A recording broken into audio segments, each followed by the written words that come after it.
Hi guys, welcome back to Book Club. We are here to continue The Lost Bookshop, and we're back in my room. Welcome back, daytime. I have to switch on the YouTube information. I thought we went to chapter 12 yesterday, but we didn't.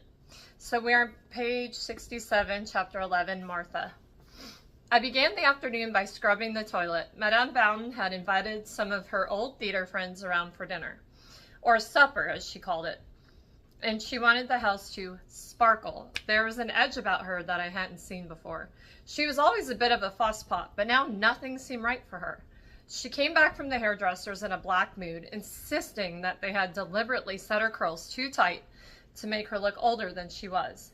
And I left her at the dressing table, brushing them furiously into fluffy balls of frizz. "Martha!" She screeched my name, and I dropped the toilet brush, expecting to find her collapsed on the bedroom floor. "What is it?" I said, breathless. She was sitting at her dressing table wearing a new color slip and a silk dressing gown. My eyes were drawn to her neck and chest where the skin had puckered and molted like a dead turkey at Christmas.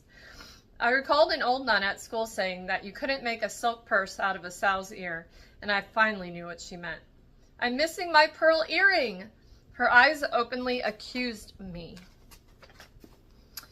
I looked on her dressing table at the jumble of jewels emptied out of their box and back at her. She had one pearl earring in her ear and the other was in her hand. "It's in your hand, madam," I said flatly. "I know it's in my hand, you half-wit. I'm looking for the other one." I took a deep breath. If I hadn't need the money so badly, I'd tell her where to shove the other one. "It's in your ear." She reached up, feeling nothing but soft flesh. "Your other ear." I leaned against the door frame. I had all the time in the world. She felt the cool pearl and gave what could almost be described as a look of shame, if you didn't know her better. Madame Bowden had too much pride for that. "Well, now that you're here, you can help me get dressed. Don't forget the caterers are coming at 4, so be sure to give them a hand. And you did put the silverware out and give it an extra going over?" No apology for basically calling me a thief, not that I had expected one. I took the dress off the hanger, a silver sequin gown that looked like it belonged to Liberace, and ended up bending my body for her to lean on, like a climbing horse, as she stepped into it. I could feel the shakiness in her arms vibrating through my frame. She had a sharp tongue and a quick mind, but her body was letting her down.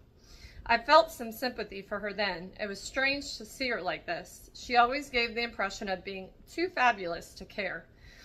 Perhaps she was a talented actress after all. Eileen Bowden was just like everyone else, afraid. Following a standoff over what I should be wearing for the event in which she produced an actual maid's outfit, I wore my new blouse and a black pencil skirt, and she happened to have it in her wardrobe. It was probably the dullest thing she owned. It was too big for me, so I borrowed a large red patent belt as well, which matched my hairband and pleased her enough to let me answer the door. As I had expected, 3 pension-age women stood gossiping and preening on the doorstep like a couple of old hens. They barely gave me a passing glance as they swept past me in a flurry of feathers and noise. I shook my head and smiled. When I thought of all the days I sat in the gloom of my kitchen, staring out at the fields, that offered nothing but maybe the odd glimpse of a hare or the bright colors of a pheasant before some farmer shot it. It was hard to imagine that people were carrying on like this, having fun, eating well, getting caterers. It was another world. I stood with a frozen smile on my face, acting as a human coat hanger. Who even wore fur anymore? Finally, it was time to serve the meal, and I carried out my duties like someone who had worked in service all their lives, an invisible figure. That was when I realized someone was, in fact, invisible. Madame Bowden, her place at the table was unoccupied. The women ate and gossiped and laughed at other people's expense, not seeming to have noticed. "Will Madame Bowden return before dessert?" I asked a little uncertainly. "I shouldn't think so," said a woman whose neck was of such girth that she was in danger of being choked by her own pearls, which she now clutched. They all gave each other pointed looks and then, rather rudely in my opinion, began to laugh. Had this happened before? Madame Bowden not showing up for her own party?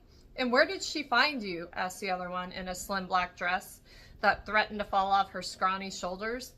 I stopped mid-stretch as I was clearing the table, thinking of all the things I'd like to say. On the bottom of her shoe. Where did she think? She put an ad in the paper for a housekeeper, and I responded. Wonders never cease. What possible use would she have for a housekeeper? Said the third woman, who was clearly the alpha female of the group. She lounged like a cat and smoked a thin cigar. I should get myself a nice country girl, too. They're less likely to run off their dreams or whatever it is. Know what side their bread is buttered, she said, speaking as though I wasn't even there. I nearly dropped the tray. I was used to people looking down their noses at me, but you'd swear I was Cinderella. Actually, I'm working here to fund my way through university, I said defiantly. Is that so? Said Pearl Lady. And what are you studying? What was I studying? Why had I opened my mouth? My hands started to feel sweaty. I decided to pretend I hadn't heard the question. I'll bring some brandy through to the parlor when you finish. I was seething with anger and shame. She knew I wasn't good enough to make something of my life. They all did.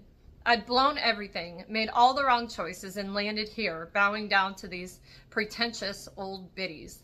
But there was nothing I could do. This was my home now. I couldn't just walk out without a plan. I wished I could, but the shame I felt at being a victim always tripped me up at first. It was always there. I felt branded by it. I left them playing cards and getting rip-roaring drunk.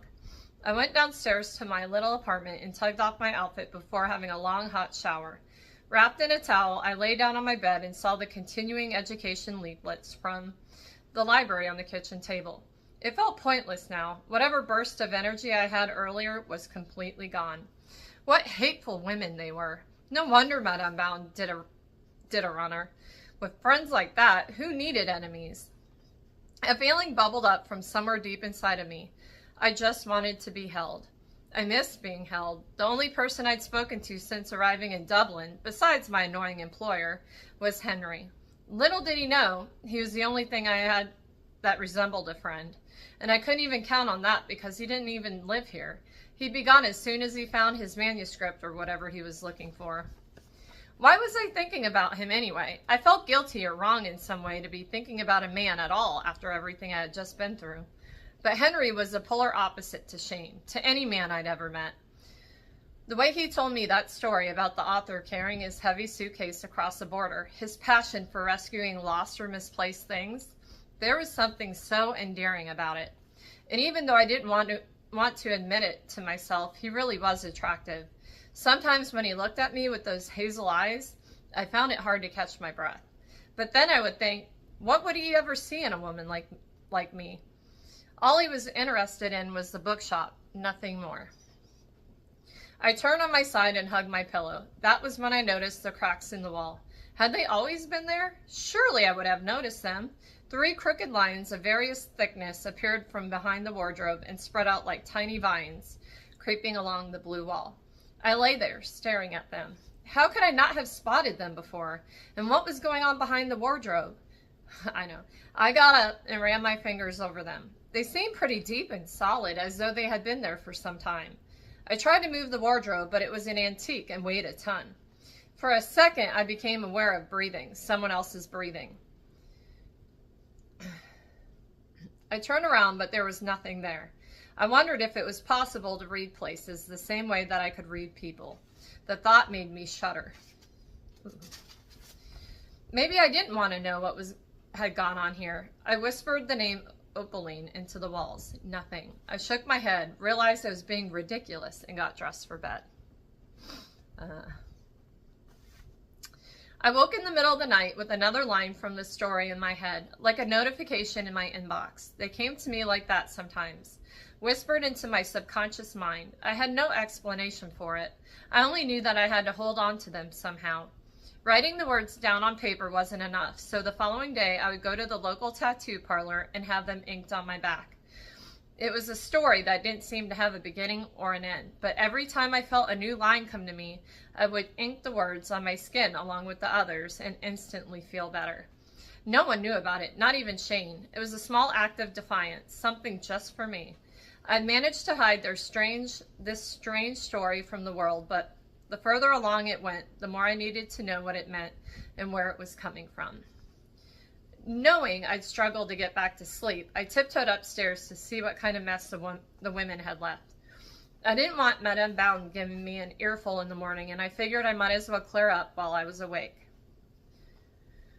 I stepped into the dining room and flicked on the light. I couldn't believe it. The room was in perfect order and not a thing out of place. I quickly reassessed my earlier opinion of Madame Bowden's friends and conceded that anyone who cleans up their own mess can't be all bad. I didn't even hear them leave. A quick trip to the kitchen confirmed that they had even washed and dried all their plates and glasses. There wasn't even a spoon left to be cleaned, like nothing had happened at all. Wow. I think I know what's going on. Chapter 12, Henry. I did consider ringing the doorbell, but what was the fun in that? I hunkered down and knocked on the basement window on number 12, Hawpenny Lane. I'd spent the past few days searching through online archives and old newspapers for Opaline Carlyle, but with no success. I needed a break, and that's the excuse I was telling myself when my feet brought me back to her door, or rather her window. After a few minutes, the blind flew up, and I came face to face with a very angry and tired-looking Martha. "What the hell?" she croaked once she got the window open. "Bit early? It's 7 in the morning, so yes, I'd say you're a bit early. Oh, apologies. I just wondered if you might join me for a little excursion." Now? What had seemed like a good idea last night when I couldn't sleep had now lost its luster. I hardly knew this girl, and here I was, banging on her window. Well, whenever you're free, really." She looked down at her clothes and did that thing again, where she seemed to be calculating an impossible equation very quickly in her mind. "I'll have to get Madame Bowden's breakfast and do some cleaning, but I could be free by 11. "Perfect," I shouted a little too enthusiastically. I'd forgotten how nerve-wracking it could be, asking someone if they wanted to hang out with you. As youngsters, we do it all the time, making new friends. But when you get older, it feels as though there is so much more on the line. The rejection is so much harder to take. "I'll text you the deets." I had never spoken the word deets aloud in my life and wasn't quite sure I had carried it off. "You don't have my number." "Yes, that was a roundabout invitation for you to offer it, Martha. Work with me here." An awkward silence followed, which she seemed to relish a little too much. "Are you going to give it to me?" "I might," she smiled. Was this flirting? It certainly felt like flirting, but it was hard to tell when most of her body language was on the defensive. "Here," she said, putting her hand out for my phone, quickly typing her number in. "Now I have to go." With that, she shut the window and pulled the blind back down. It was like something out of a rom-com my mother would watch. My thumb hovered over the send button until I recalled a hack my sister often employed. Count down from 5 to 1 and then just do it. I lightly touched the screen. My phone made a whooshing sound and my message was now time-stamped. "Meet me at Penn Corner." I thought it sounded enigmatic until I got Martha's reply. "Who is this?" "It's Henry, the guy who isn't a weirdo." "Oh, that Henry. Where is Penn Corner?" "Just get to the junction of College Green and Trinity Street. You'll see." The only establishment that could rival a bookshop or even a library, in my opinion, was a good stationery shop. The Penn Corner, however, was something of a hallowed ground when it came to the humble writing instrument. In full prominence on the corner of the street, the Edwardian building had a tower with a clock on the top, which told me I was unfashionably early. The black and gold lettering on the shop sign, along with the mosaic-style glass panels above the windows, held all the promise of a hushed library. I had intended to wait for Martha outside, but my willpower lasted all of 2 minutes. I spotted a Mont Blanc pen in the window that begged closer inspection. Once inside, I felt my shoulders relax and my nose picked up that distinctive scent of paper, leather, and ink. Glass cases discreetly displayed rows of Parker and Cross pens along with calligraphy nibs like expensive jewels. Behind the counter were leather satchels and brought to mind Hemingway's lost novel. Would it have been kept inside a leather satchel just like this? That's what every MA Lit student assumed as they strolled around campus with an exact replica slung over their shoulder. 2 or 3 other customers milled around, and as I turned to see if I could find my pen, I saw her, standing in the doorway, unsure of herself. "Martha, you made it." Well, no one could say I ever missed an opportunity to point out the obvious. She just smiled in response and slowly let the door close behind her. What are we doing here? An existentialist. I knew it. She looked at me askance. Just a little humor, no need to be alarmed. God, why did I sound like such a fucking weirdo? It seemed I had lost all ability to speak like a normal human. Can I help, sir? Came a voice from behind the counter. Yes, please. I was looking at the Mont Blanc in the window. Ah, Les Petits Princes, he said, anticipating my taste, the sign of an excellent salesman. Why did you bring me here? Martha asked when he was out of earshot. It's magnificent, isn't it? Although this isn't the place. We'll be going someplace else after this. Okay. She sounded anything but okay. Here we are, sir. I cannot pronounce that. La Petite Prince edition. It was beautiful. A burgundy color case with a tiny gold star on the clip. As you can see, it's engraved with a quote from the book. I read it out loud. On me voy bien. Okay, yeah. You speak French, she asked. Just a smattering. I spent a summer working in a gite in the south of France. Okay, she repeated, her eyes widening before she stared at her feet. It means that one sees clearly only with the heart. I could see that the words struck her in a way that I hadn't predicted. Just like in the park when I told her the story of the lost manuscript, she became truly moved by it. I had grown used to the indulgent smiles and nods from lay people when I talked about my passion, but she seemed genuinely interested. I struggled with the instinct to puff out my chest with pride. I don't care about what anyone said. Quoting Antoine de Saint-Something was impressive in any man's language.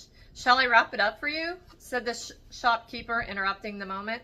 Yes, how much is it? 799 euros, inclusive of VAT. I gulped. I had wanted to impress her, and now I had backed myself into a financially constrained corner. I didn't know how to get out of it, and in the end told him that it was a gift I would buy as a reward once I completed my paper. He simply stared at me with the dead eyes of a shopkeeper who knew I would never return. But you know what? I will have one of those moleskin notebooks, I said, assuming this would erase the entire episode from everyone's memory, except mine. Chapter 13, Opaline. Paris, 1921. Sorry, guys. I immediately got up, packed all of my books and other belongings into my bag, and fled down the stairs. I thought if I could just make it to the shop, Sylvia would know what to do, how to help. I waved away Madame Rousseau's offer of breakfast and pushed the outer door open, only to find myself coming face to face with my brother, who was waiting for me. He was not alone. Here she is, he said, a new black walking cane in his grasp. You see, Bingley, she's overcome with emotion. I stood there, open-mouthed, like an idiot, trying to take it all in. There was my brother, triumphant and relaxed, and this Bingley character looking eager and holding a large bouquet of flowers. Well, don't just stand there, man. Give her the blasted things before they wilt. Miss Carlyle, I'm delighted to finally make your acquaintance, he said, handing me the blooms. Still, I said nothing, but gripped tightly the handle of my bag and wondered if I could outrun them. Now, don't worry, sister. Good old Bingley here bears you no grudge for standing him up on the last occasion you two lovebirds were to meet.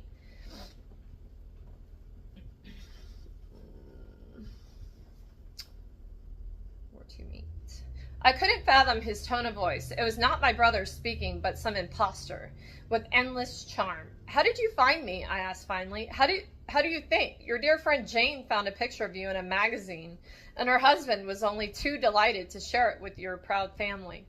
He must have seen the look on my face. How foolish I had been. Oh, come now, he said, taking my arm firmly in his grasp. We are men of the world, after all. We understand that you needed to spread your wings before marriage. Have one last hurrah. Isn't that so, Bingley? Indeed, he agreed, eyeing me up and down as though I were his next meal.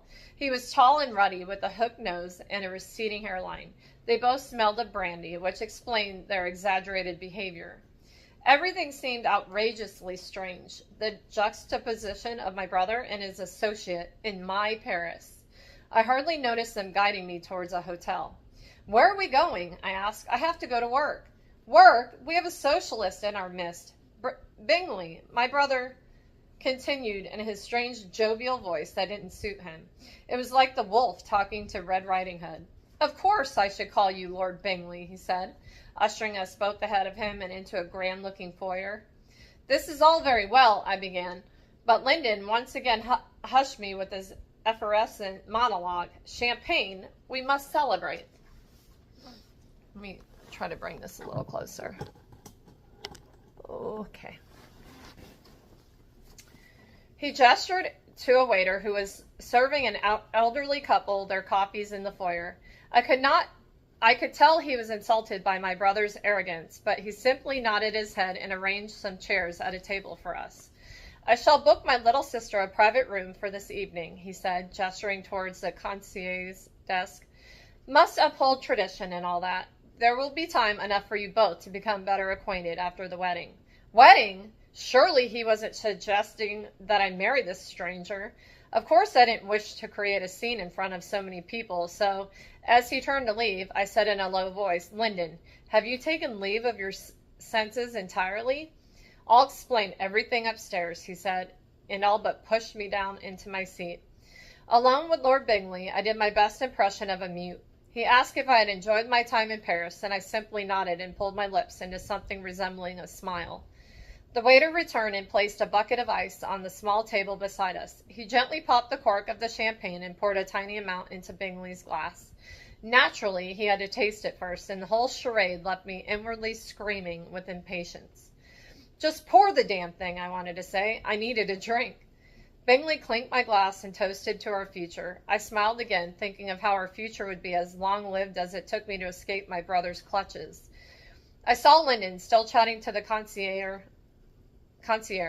My mind raced. Perhaps I could get them both drunk and slip away unnoticed. He's quite the fellow, your brother. Quite? We served together in the army, you know. Oh? A man of rare conviction. Is that so? Why, yes, Miss Carlyle. Opaline. I may call you Opaline. May you indeed, I thought, wondering how long I would have to endure this charade. A thought struck over me of how Sylvia would mock this forced politeness at all cost. If only I were an American. You learn a lot about someone's characters in the trenches. You have to make unpopular decisions. I knew what he was referring to. It had been a bone of contention between Lyndon and my father. Yes, I am aware that my brother shot one of his men for cowardice. I said, no longer able to keep the fake smile on my face.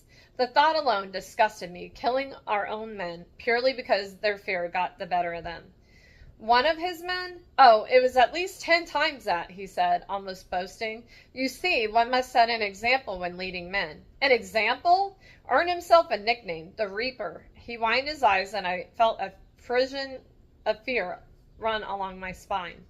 Just then Lyndon returned, holding a room key in his hand. Let's get you settled, he said, lifting me by the arm. I felt I had to comply until I could find the right opportunity to escape.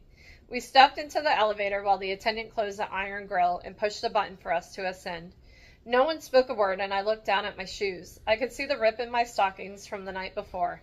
Armand. Oh, my heart crumpled in on itself like a discarded love letter. I suddenly felt very weary. I longed to be inside the comforting surrounds of Shakespeare and Company, working with Sylvia, cataloging the books, greeting the customers. I don't know what that says. The attendant informed us and opened the gate for us. As we walked down the carpeted hallway lined with tall plants on either side, I tried to gather my thoughts, but it was pointless. Here we are, Lyndon said. I booked you the room next to ours. I walked in, about to put my bag on the bed, but came to my senses and turned to leave. I can't stay here, Lyndon. He stood in the doorway, blocking my path. You will do as you are told, little sister. With a movement I hadn't seen coming, he pushed me so hard into the wall opposite that I smacked my forehead and slumped to the floor, dazed. As I sat there, he calmly closed the door and left. Wow. I'm not sure how long I lay there, hugging my knees on the floor. It could have been 20 minutes or 2 hours. Ménage, called the housekeeper. I had no energy to reply, but the knocking was relentless. I heaved myself up and unlocked the door. What on earth? It was Armand. He strode into the room and picked up my bag and coat. Come quickly. But where? How? I'll explain after. He grabbed my hand and made for the door. We hurried down the corridor in opposite direction from which I'd come, to a back stair. I hadn't time to think, only silently prayed that we would not get caught. He held my hand tightly, and once on the ground floor, we kept to the staff corridor and found ourselves running through the kitchen, where the chefs hardly had time to shout at us before we found a side door onto the street. We ran down the alleyway and crossed several cobbled streets, Armand winding his way through the shortcuts of the city like a street urchin. Past street vendors selling flowers and fruit under bridges, and then out onto a grand boulevard I recognized. We were heading toward Shakespeare and Company. Wait, I panted out of breath. Just a moment, I said, grabbing a street lamp for support. Armand finally let go of my hand, which he'd had in a tight grip the entire time. Immediately I felt the loss, and as I glanced at his face, his brown eyes scanning the street the night before came into sharp relief. He knows about the bookshop, I said. It's the first place he will look for me. Sylvia wants you to come. She has a plan. You've spoken to her?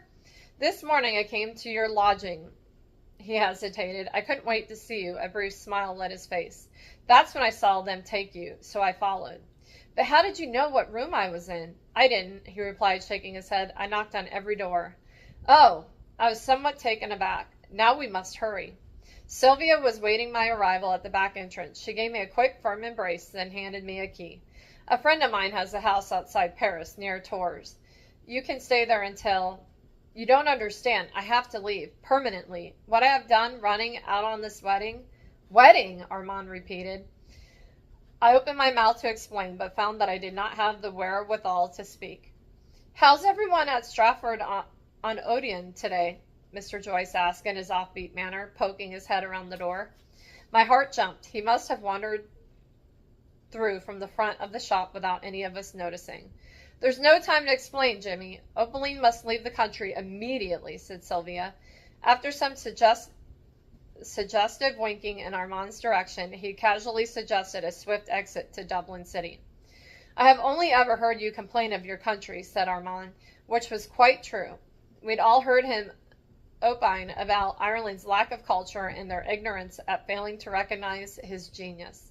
Yes, but I am a writer, an artist. I am obliged to curse my home. But no, he said, leaning against the wall and lighting a cigarette. I think Ireland could suit you down to the ground. I considered it. We spoke the same language. For heaven's sake, it had been part of Britain until the business with the treaty. Now that I think of it, Joyce said, snapping his fingers, I've got a friend there who owns a nostalgia shop, a rare gentleman in these times, Mr. Fitzpatrick. If you use my name, he's sure to give you a job. Might sort you out with lodgings, too. It sounded like a bit of a long shot, I said. What other option is there? Sylvia asked. And that was that. Joyce was hurriedly scribbling the name and address of the shop whilst promising to send his friend a telegram so he could expect my arrival. What he actually meant was that he would get Sylvia to do it. Everything got lost in a blur of tears after that. I felt like I was breaking apart and no one was coming to put me back together. Now, there's no need for all that, Sylvia said, handing me an envelope with the address and my wages. You're a grown woman with a brain in your head, 2 good arms for carrying books, and 2 strong legs to get you where you need to go. What will you do if my brother comes here looking for me? I asked. Why? Sell him a book, of course. Armand took me to the port and secured a crossing for me. As we stood together, waiting for my turn to embark, he removed the chain from around his neck.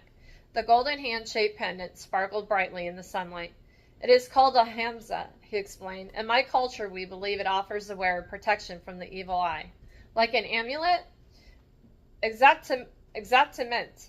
As long as you wear it, you will always be safe. It was time to leave. You have my address. It is the safest way to communicate with Sylvia. Your brother knows nothing of me. I nodded.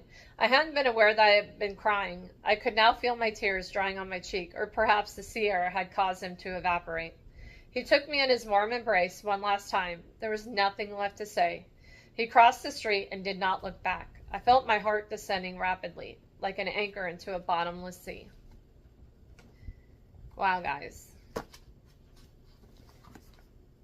Ooh, it gets a little like emotionally pulling, I guess you could call it. But wow, like it's crazy. I'm trying to, let me lift that up. I mean, what do you guys think? It's a lot of, it's a lot. This book is so good now. I mean, I would have never, like if it was on the bestsellers list, I would have never thought to get this book. But wow, it really does something with your mind. I really like it. So we left off on page 87, which is chapter 14, and we'll start with Martha tomorrow. So I will see you guys tomorrow. Bye.